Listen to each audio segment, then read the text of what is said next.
Welcome to a new video in my home automation series, and today I'm reviewing another semi-smart product, and this is a smart rechargeable battery operated curtain motor.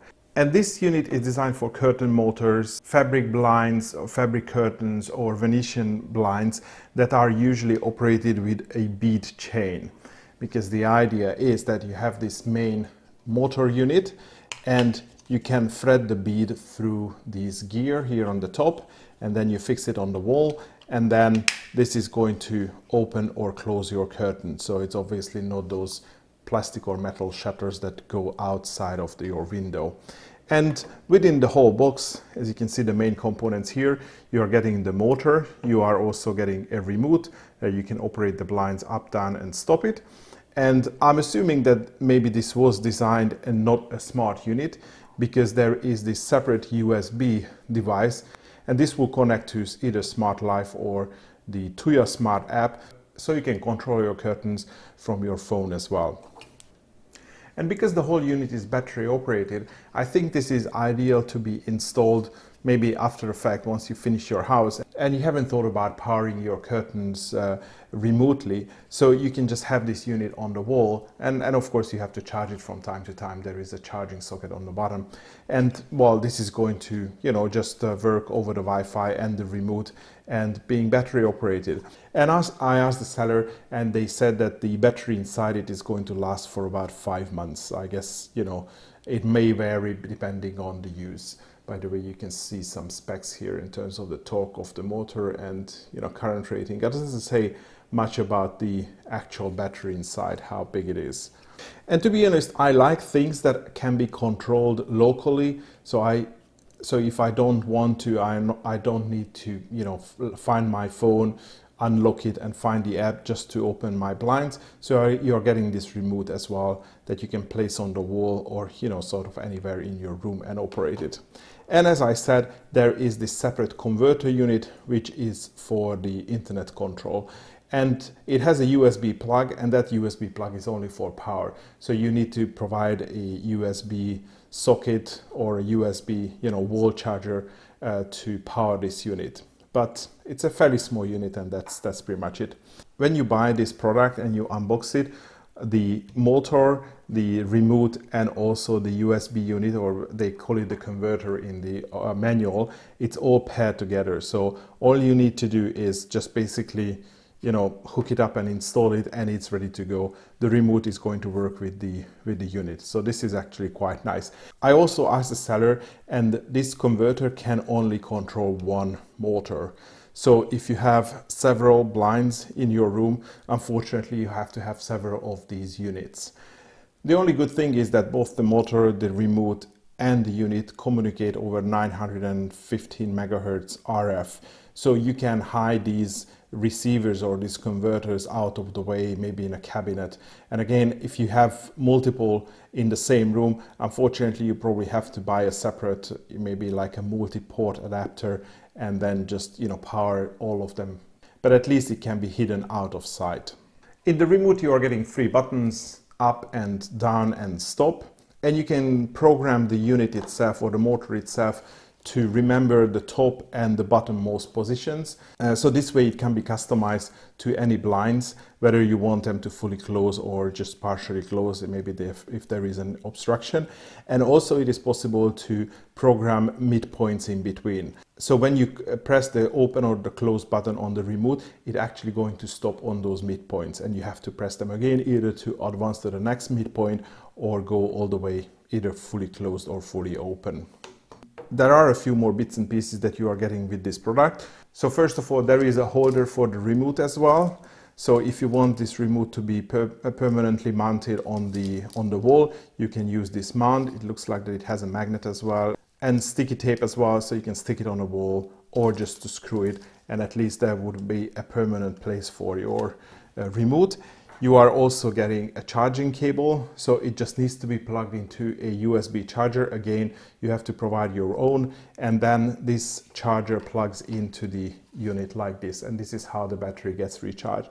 Unfortunately, there is no indication of the battery state in the app as well, so the only indication that you are getting that the battery is running low is this indicator light is going to light up red when you need to charge the battery. And I guess probably the easiest thing to go is just to have a big power bank and just go around the house and then, you know, recharge this unit from time to time. And there is an indicator light on this charger as well, so you can tell whether it is still charging the unit or it is fully charged. The third accessory is a mounting plate which goes in here, and that's the plate that you mount on the wall, and then this motor just slides into that plate, but that's already fixed to my wall, so I'm not going to show it right now.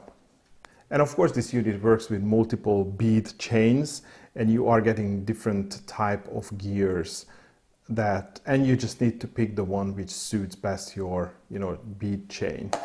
And of course you can open the unit up like this, and you can just pull this one off and replace it with any of the ones that are provided. I have to say I'm really happy with this product. First of all, it came in a really nice box.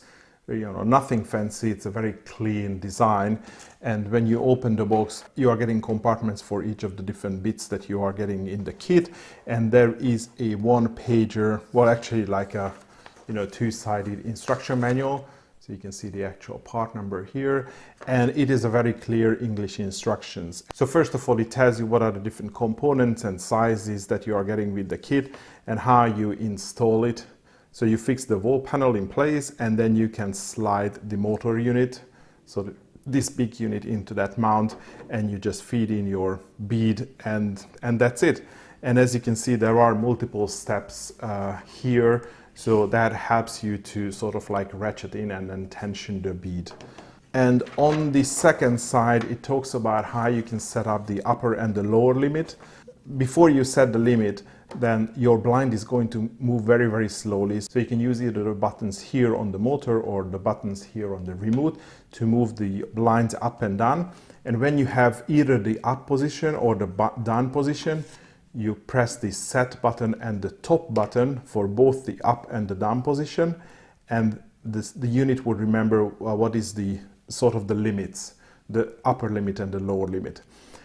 And then you can move it to any position in between, and again press the set button and click on the middle button to remember mid positions. And if you press the set button and the lower button, then it reverses the direction of the motor. And all these instructions are clearly explained here in the documentation. It's a fairly good, you know, English documentation. You can read the whole stuff here. And it also talks about how you can pair the unit with the remote and also with the converter unit. But as I said, I didn't have to do that because it comes paired from the factory.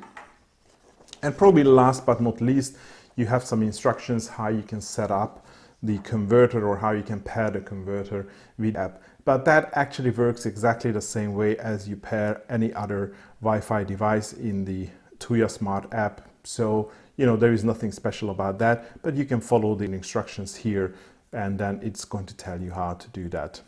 So this is how it looks like when it is installed. I have the motor here mounted on the wall. So there is this bracket which keeps it in place, and then the bead is thread through the wheel, and of course you have the blind there. And I have the remote here, and the USB adapter or converter is actually plugged somewhere there. You don't see it, you can't see it on the shot. So the blind is in the topmost position, so I think I'm going to use the remote just to tell it to come down. And as you can see, the blind comes down. And this looks a little bit wobbly, but I did it intentionally because you see there is this connecting bead which is you know, closing this one, and if I make it too tight, then it gets clogged up in the wheel. So I think when it's a little bit sloppy, it works a little bit better. And as you can see, the blind was moving, it was showing the state in the app as well, and of course, if I want to stop it at any point, I could have stopped the, you know, the middle button. And it stopped at this position because I also had a midpoint set for this blind, so it stopped at the midpoint. But if I want to go it all the way down, I can press on the button again, and it would fully close. And of course, it would if I would have another midpoint, it would stop at that point as well. And I set this as the maximum position because, well, otherwise it's going to hit the, the flower. And actually, it's fairly tight. So if I make it any lower, then probably it's going to hit the motor as well. But for me, this is a good, a close position. I still get some light, and I don't get the sun in my eyes when I'm sitting in front of the computer, which you can't see, but it's here. And if I want to operate it from the app, I can just use the button here on the app as well. So I just told it to go up. And if I'm not doing anything, well, it's just going to go up. I can tell it to stop, of course. And then make it all the way up. And the animation also updates on the screen, showing how much is it open or closed. And now it reached the topmost position. So it remembers the position. It probably counts how many revolutions the motor is rotating either one direction or the other. So it looks to be, fairly safe in terms of not going past in either of the limits, which is good because otherwise it probably tear this simple blind down from the ceiling. So with this, we already looked at what we can do in the app. So you have the 3 basic controls. By the way, it looks like that if I'm using the remote, then it remembers the midpoints. But if I'm using the app, it would just go all the way up and all the way down, unless you hit the middle pause button. You can also drag this small dot as well, but I think using the button is probably a little bit better. And you have a few more options when you click on more. There are only 2 functions here. First, you can change the motor direction, but you can also do it on the motor as well. And I think that's probably a better way of doing that. And you also have some schedules. So you can set at an hour and a minute, and you can also set which day of the week that schedule should activate. And you can set whether the blind should be open or closed. So you can't set a percentage here in the schedule, just opening and closing it. And of course, you can have multiple of these schedules. And that's pretty much all the functionality that you are getting here. In the device settings, you can rename the device, you can change the icon, change the location, and the rest of the settings are just generic with, with all the Tuya devices, like sharing, creating a group, offline notification, checking device for updates. Let's quickly check what you have in the smart scenes. So if I create a new smart scene, let's say tap to launch, run the device and the motor. In the control, I can set it to either open or close or stop. And I can also set the curtain position. So here in the scenes, I can control this blind to open or close partially and not all the way. And you can change the motor direction, but I guess you don't really want to use that in the scenes. These were the actions that the device supports, and let's check what sort of triggers the device supports. Again, when the motor direction is changed, you probably don't want to use that. When the device is being controlled by either the remote or the buttons, so you can do maybe when the curtain goes down or closes, then you can turn on the lights. So you can use that trigger for that. And you can either do curtain positions. So maybe you can even do if the curtain is, more than 80% closed, then turn the lights on. Otherwise, if it's only 30% closed, then you still leave the lights off, something like that. So you can create an automation based on the curtain position and also the percentage of the position as well. So that's nice. And the last thing that I wanted to mention, that as soon as I received the package and also unboxed it, I was, quite surprised how well made and sturdy this unit is. I mean, I know that there is a motor and the battery inside, but still it feels satisfyingly heavy. And the overall construction of the motor and the remote also feels very satisfying, and it doesn't feel like a cheap product. This was my review of the rechargeable smart bead chain curtain motor. If you are interested in this product, I'm going to leave purchasing links to AliExpress in the video description. But that's all for today. Thanks for watching, and hopefully see you in the next video.